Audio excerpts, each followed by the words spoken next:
In terms of neoclassical furniture, I want to get at some of the common characteristics that we tend to see from this period.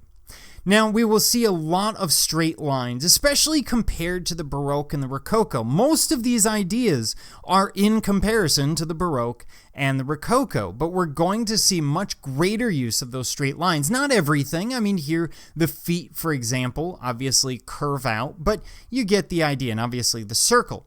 And when we do see curves, they tend to be mechanical.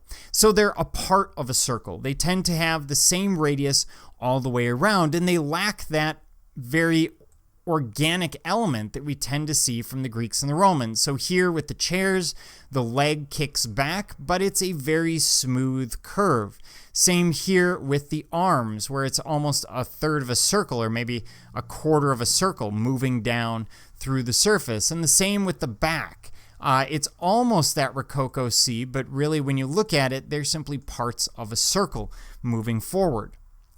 In terms of legs, we see a couple of different ideas. First of all, they tend to get thinner, more slender.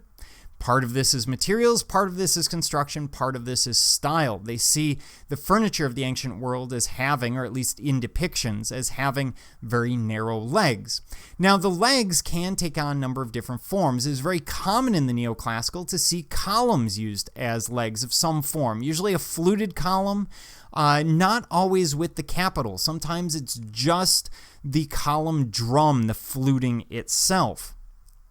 We tend to see case furniture, in other words, storage furniture, that is rectangular, very simple. We don't have the very curvilinear forms that we would expect, for example, from the Rococo or the Baroque.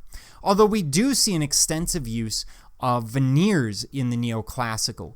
This is a way to get away with using cheaper woods and then covering it with a veneer that's going to look far more expensive. This works well, especially amongst the middle class who can barely afford most of the neoclassical furniture that we're seeing. That is why we will see Biedermeier later on. In terms of tables and desks, they tend to be large, rectangular forms. The desktop tends to not be all that ornate. They tend to simplify. So the form itself is simplified.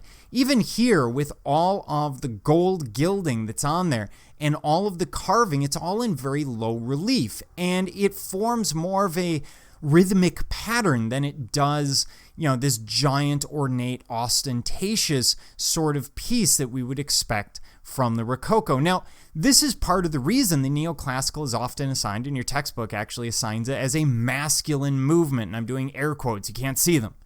But compared to the Rococo, where we see more curvilinear forms and it becomes a more feminine sort of feature, I don't buy into this too terribly much. But the thing to keep in mind, especially with French neoclassical, is the furniture is all about power, usually all about the person who's in power, which is how we determine what French style you're looking at.